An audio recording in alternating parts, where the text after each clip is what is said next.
Hello, everyone. So this talk's title is Discretion in APT. It's about a APT attack on crypto exchange services. So first, my name is HeungSoo Kang, and I know how it sounds to you, so you can call me David. And I am from Line. Line is a mobile messenger company, and we have lots of services based on lots of users we have on East Asia.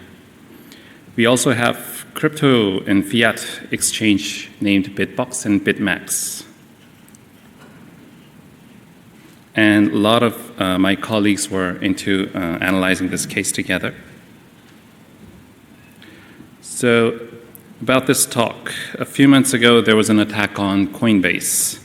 As you might recall, it was well explained in Coinbase blog and Philip Martin's Twitter. And there's also decent analysis by objectc.com that I like. And it is not disclosed, but we were also targeted. So the goal of this talk is to share the perspectives of the victim. There's an employee who got hit, and perspective of the attackers, what they had to prepare to pull out this attack. And the blue team, what we could see and what we could not. And to share a little information about the malwares and attackers. So the first perspective is the victim.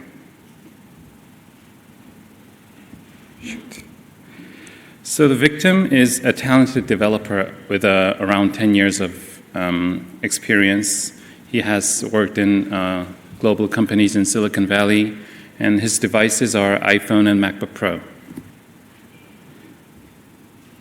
So the attack started from an email. He got an email to his personal Gmail account, and if you see the sender, it's cambridge.ac.uk. And looking at the headers, it was really from Cambridge University. It passed SPF, DKIM, DMARC. And in the content, there's a link to Cambridge AC UK, a real Cambridge University URL. And inside the URL, it was just a plain fake Cambridge page. And the content is about, I am an organizer of Adams Prize, and we're looking for field experts to we need help from field experts like you. And there's a LinkedIn profile. So if you click it, you see a profile from LinkedIn, Neil Morris, NM. He has more than 100 connections, has a nice fit to the story. His careers are all filled with the University of Cambridge. We actually thought this profile was legit, and this guy was being impersonated. So the victim replies, "Oh, what kind of help do you need from me?" And attacker replies instantly, "We are going to send information we need from you."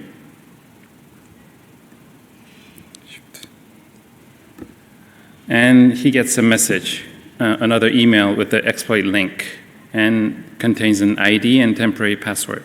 Please log into this page and do what it says. And please, this is a temporary password. Please change it immediately after you log in for security. So victim visits your URL with his everyday Chrome, and he sees a warning. The browser is not supported. And it has a link to official URL for Firefox. So the victim thinks, oh, it's a bad programmer. Yeah, why not? So he sees this page with Firefox, and this page is a copy from legit Cambridge login URL. And at this point, the victim is breached. His browser has run malicious code for the attackers. The shellcode inside the Firefox used curl curl to download stage 1 malware to not trigger macOS Gatekeeper, because if a browser downloads a file, it will trigger Gatekeeper. Fortunately, the attack was stopped here. We detected it in a short time, and we suspended. And so what should we do to the victim? We started interrogating him. Why did you do it? Why did you click any link? And it's a joke. Of course, we know everybody can fall into this kind of discrete attack. So victim gets interviewed with the security team, and he helped us a lot to, for security team to figure out what really happened. We followed up, and we prepared additional tracking. On a safe environment, we got infected on purpose with a stage 1 malware. And we found out that it downloaded stage 2 malware for some time afterwards. So the detection name of stage 1 and 2 malware is NETWIRE and MOX variant. The names are not really important in these cases, but it helps us track backwards of the attackers what they did before. So that was the perspective of victim, and now it's the attackers, what they had to prepare. Obviously, some of these are based on observation, and some are on assumption. First, they would have to prepare weapons, weaponized exploits. And because modern web browsers are all sandboxed, they would need at least 2 sets of exploit kits for remote code execution and sandbox escape. And they had to prepare malwares. We found out later that they do this a lot. They did this for some time. So all they do is modify their existing malwares. It is common and a good strategy to divide your malware into multiple stages. So the first stage in this case was to report victim information and download second stage. And stage 2 was full rat. And they had to prepare infrastructure or servers. For C2 servers, and to host malware, host exploits, they divided all their servers into multiple services per role to lower the possibility of raising flags. So they used stage 1 for Uruguay and stage 2 server in UK and USA. They used a server in Russia to host malware. To host exploit, they used a server from France, and they bought a domain for it. And all these services accept, of course, credit cards, but Bitcoins too. And they hacked accounts for the attack. In this case, they hacked at least 2 accounts from Cambridge. First was NM603, second was GRH37. The method for hacking account is not disclosed by the university, obviously, and it could be phishing on individuals or credential stuffing, like using known passwords or brute force or database compromise. I have no idea. Although they have a bold service, very good for OSINT, it's called Jackdaw. Anybody without logging in can list all the accounts by searching any letter. So if you search A, it will list every account starting with A. And of course, our victims are also searchable. And if you have an account from the university, you get an email address, of course, and also you get a personal web hosting service, people.ds.cambridge.ac.uk and your ID. It's an old thing. I had this kind of service in my university too. It's supposed to host your research paper, your profile, etc., etc. And these parts make it real authentic to people who has no idea what people.ds.cambridge.ac.uk is. So then you have to prepare the fake website. On the hosting page, you will copy the attackers will copy the authentic login page and add some JavaScript and HTML on it. JavaScript and HTML for please use Firefox to log into this page. And of course, you'll have to add exploit to it. This is the part of the HTML file, part of the real file that was hosted up on Cambridge University. This part shows if the victim is using macOS and is not Firefox, then it's supposed to show, please use Firefox, which is this. And this part is if the victim is using macOS and Firefox, it will load root/script.javascript. So this must be the exploit. But it's not. It returned 404. I looked into it, and it was really 404 and not the real exploit.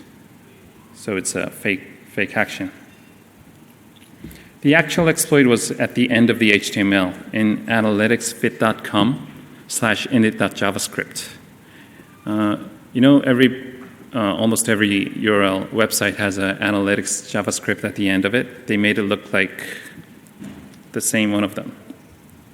And it's on HTTPS. And then you have to prepare John Doe. The accounts you hacked was NM and GRH, so they made up a name of Neil Morris and Gregory Harris. And join LinkedIn, make profile according to the story, university staff, and add connections to everybody. We all, at least I do, accept random accepts from anybody. I just press accept from anyone. And write a nice email signature and link profile to LinkedIn.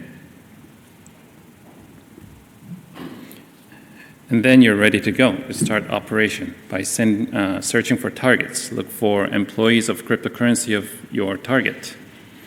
And shoot email, start conversation. And throughout the conversation, you're going to evaluate targets.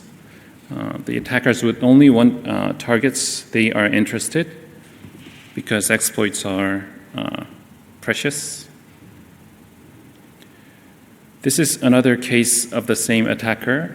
There's a guy online, robertheaton.com. He wrote about what he almost got hacked by the same attacker. He says he communicated with GRH, Gregory Harris, and he was never guided to the exploit page. He says throughout the conversation, he just said, yeah, let me get back to you. It's probably a mistake. And he never heard from him again.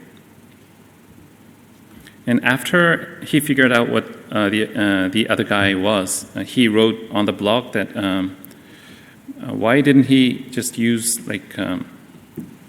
please use Firefox for viewing this message. I would have definitely used Firefox to view the page. And actually, attackers did it. He never had the chance to view the actual landing page.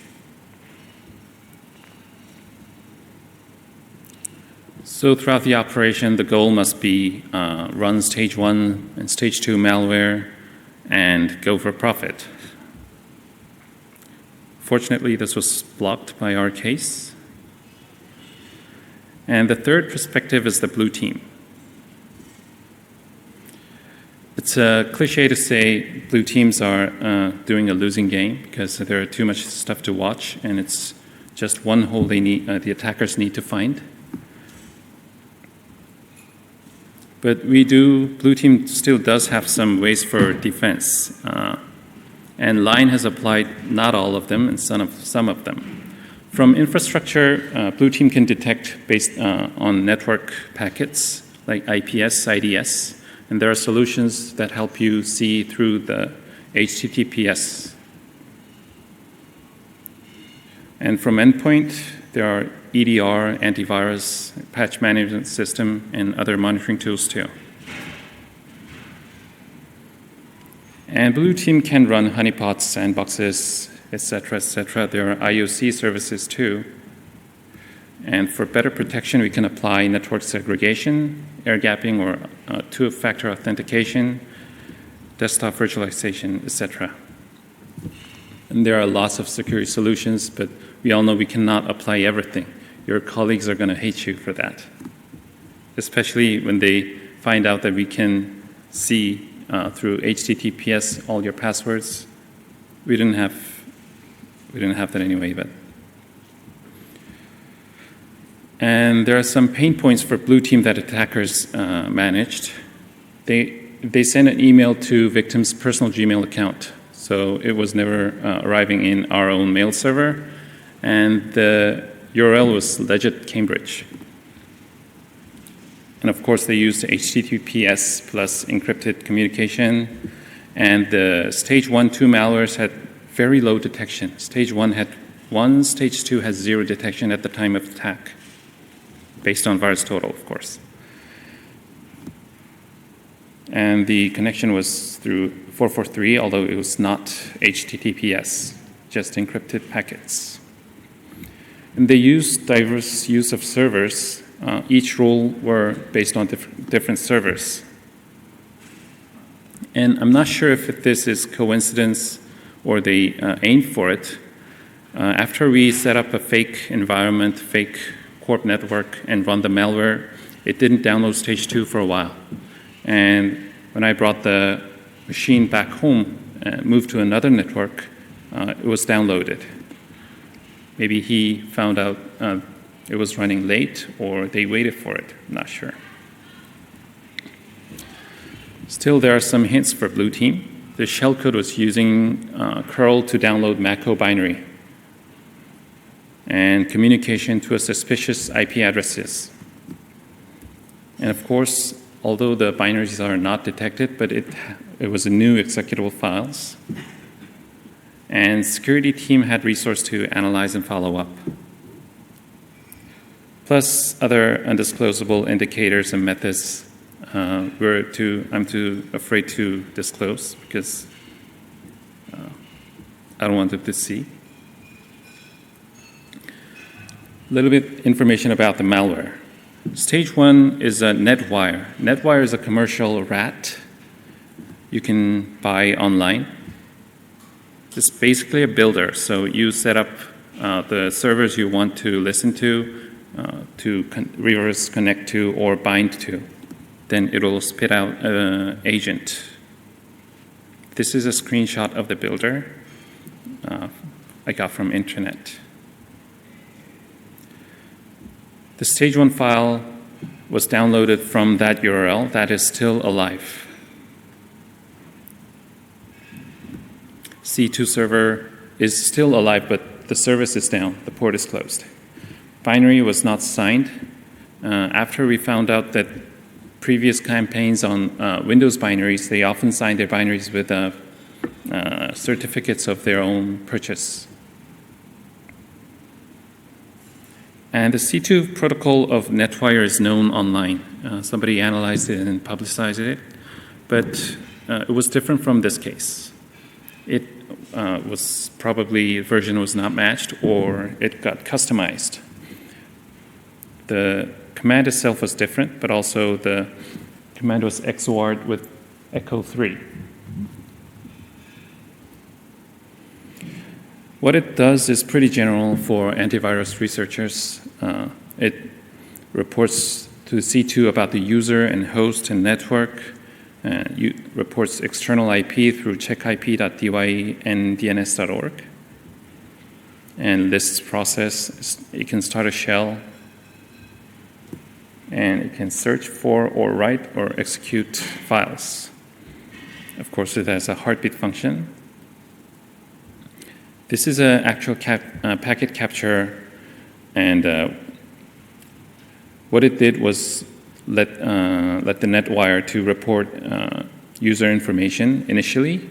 So it reports through the red one, and then it was just waiting, heartbeat.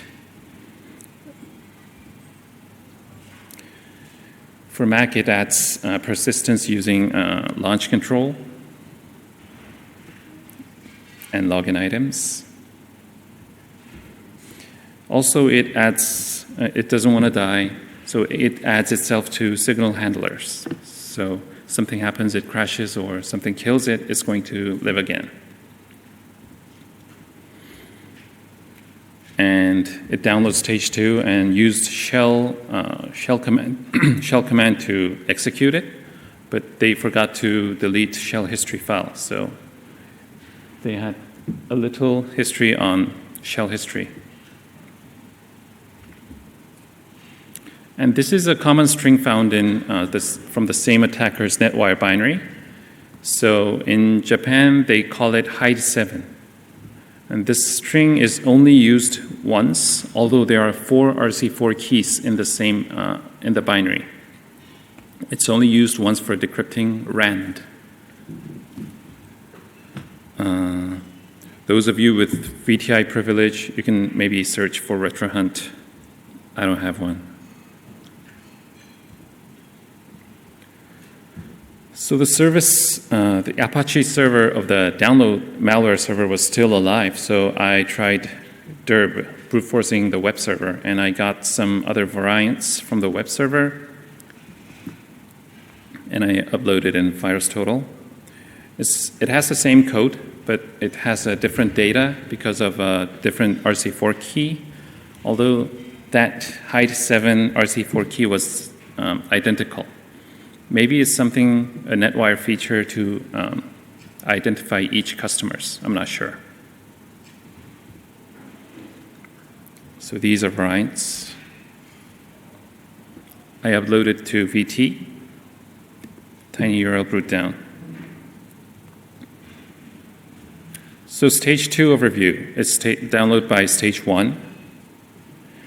Its detection name is MOX. It has Linux and Windows versions too. It's a full RAT. C2 server has 2, and the second one is alive, but it's not sending any command or payload. It's just sending 404. And this URL, athlon for free to updates1.com, has a digital certificate. It's a shitty certificate. It's built with Qt, so it's really huge, 13 megabytes. I try to remove using FLIRT.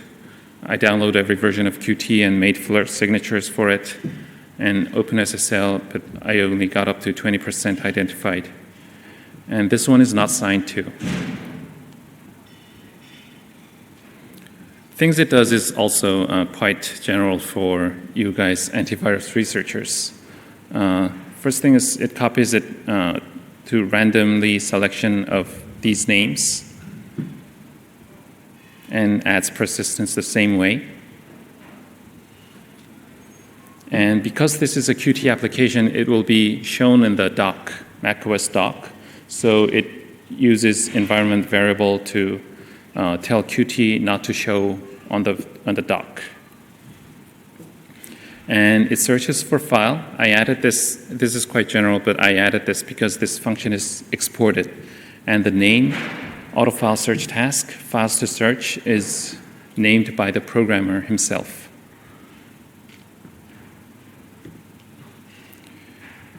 More about the campaign. I searched on analysis documents of previous works.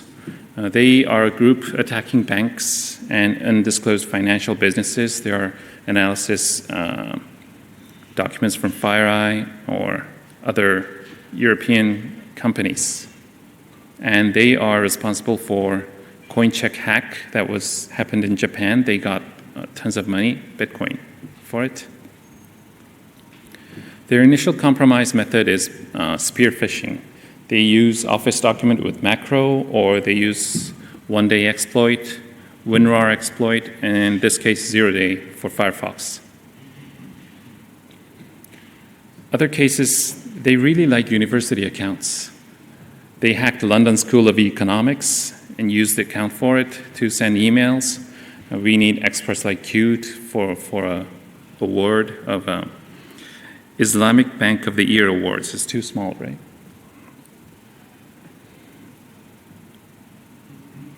Same using university hacks. Abuse university's web hosting again for phishing. This is a link inside the Miami University. They're not afraid of making calls directly. They sometimes call the victim and they ask the victim to enable the macro or etc., etc. They make LinkedIn profiles. And another case of hacking, Angelina College. Their favorite VPS is OVH and LeaseWeb, although they diverse their servers. In this case was OVH, LeaseWeb, King Servers, and QHoster. In previous history, they used OVH and LeaseWeb multiple times. So why our victim? Our initial guess was because we run a cryptocurrency exchange, maybe that was the target, but only one guy from our company got hit. Why? It was a mystery. And I had a chat with a friend from Binance, and he told me that as far as he knows, no other exchanges got hit. It was only Coinbase, and he was surprised to hear from me that we also got hit too. So my current guess is they used to attack individuals analyzing Bitcoin study who is assumed to have many Bitcoins individually. Maybe he did something, triggered something that he looks like he has many Bitcoins, and they were after him individually because attack on Coinbase, the emails were sent to Coinbase email server. So in conclusion, they have decent social engineering. They use compromised university accounts a lot, and they are very responsive in email communication. They use 0 days and end days of exploits or just Office macro files. They are very good at making their malware undetected, and the operators look very skilled. So currently, I work in a mobile messenger company. I don't have telemetry or VTI. So if you have, I think this target is definitely interesting. That's all. If anybody has questions?